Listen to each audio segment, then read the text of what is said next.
राधे राधे मित्रों आप लोग राधा कृष्ण के अपकमिंग एपिसोड में देखेंगे कि तालाब में कृष्ण राधा की कंगन ले लेता है तो राधा कहती है मेरा कंगन चुपचाप मुझे लौटा दो। तो कृष्ण कहता है तुम मांगोगे और मैं तुम्हें चुपचाप से कंगन दे दूंगा तो आनंद कहाँ से आएगा। इतनी शीघ्र थोड़ी ना मिलने वाली है कंगन। वैसे तुम ये सच में पुनः चाहिए तो चलो फिर से खेलो मेरे साथ। और कृष्ण राधा ऊपर पानी डालने लगता है तो राधा भी कृष्ण के ऊपर पानी डालने लगती है। फिर आप लोग आगे देखेंगे कि अघासुर कहता है लगता है इस कृष्ण के नियति में मृत्यु से पूर्व उल्लास के अत्यधिक क्षण लिखे हैं। कदाचित इसके खेल समाप्त ही नहीं हो रहे हैं। मेरे लिए एक एक क्षण काटना दुर्लभ हो जा रहा है और ये हंसी ठिठोली में लगा है। अब तक तो मैं इस कृष्ण को निगल कर महाराज कंस तक इसका शुभ समाचार पहुंचा चुका होता। अब एक ही मार्ग है इस कृष्ण को मेरे तक लाने का। जैसे ही इसके सखा और सखी मेरे निकट पहुंचेंगे मैं इन्हें दबोच लूँगा और अपना सखा सखी को बचाने के लिए कृष्ण अवश्य ही आएगा अपनी मृत्यु की मुख में। फिर आप लोग आगे देखेंगे कि माता गौरी महादेव से कहती है ये श्री कृष्ण की कैसी लीला है। ये जानते हुए कि वे अघासुर की ओर जा रहे हैं और अघासुर कृष्ण की प्रतीक्षा में बैठा हुआ है और वो इस क्रीड़ा में लग कर अघासुर को और अधिक प्रतीक्षा करवा रहे हैं। तो महादेव कहते हैं यही तो मेरे आराध्या की लीला का विशेषता है। गौरी की तब तक उनकी लीला में उनके द्वारा सिखाए गए पाठ का रंग न चढ़ जाए तब तक लीला अधूरी है। ये लीला भी संसार के लिए एक पाठ है। तो गौरी कहती है कैसा पाठ महादेव।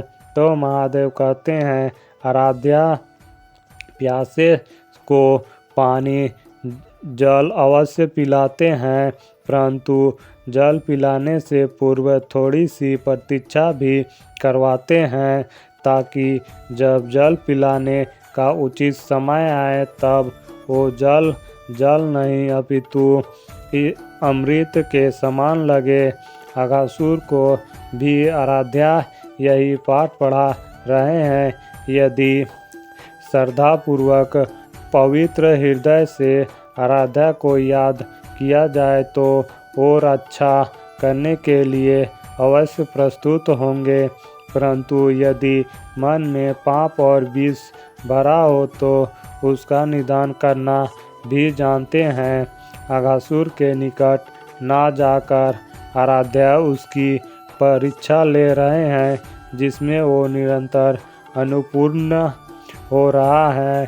फिर आप लोग आगे देखेंगे कि अघासुर कहता है कि और कितना सताओगे तुम्हारा काल प्रतीक्षा कर रहा है। तभी बलराम और सभी सखा और सखी अघासुर की ओर जाने लगती है। तो बलराम सबको रोक लेता है और कहता है उस ओर से नहीं हमें इस ओर से चलना चाहिए। तो अघासुर कहता है मूर्ख मृत्यु से भी भला कोई बच पाया है।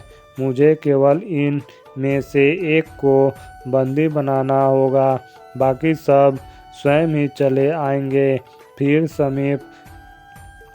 फिर अघासुर अपना रूप एक आकर्षक चमक में बदल लेता है जिससे ललिता देख लेती है और विशाखा को आवाज़ देती है और कहती है तनिक यहाँ तो देखो शीघ्र आओ।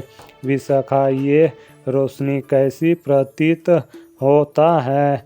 इस गुफा में कुछ तो विशाखा कहती है, ये तो किसी मूल्यवान रत्न की भांति चमक रहा है। तो ललिता कहती है, यदि सच में ये एक मूल्यवान रत्न की चमक है तो सब कितने प्रसन्न होंगे। तो विशाखा कहती है, और सबसे अधिक तो राधा प्रसन्न होगी। यदि ये रत्न हमें प्राप्त हो गया तो हम उसे उपहार में दे देंगे। फिर दोनों अघासुर के मुख में जाने लगते हैं। तो बलराम दोनों को देख लेता है और बलराम कहता है, ये दोनों किस ओर जा रहे हैं और इस जंगल में अचानक ये गुफा कहाँ से प्रकट हो गया। आज से पूर्व तो कभी नहीं थी यहाँ। कहीं ये अघासुर का कोई माया जाल तो नहीं है।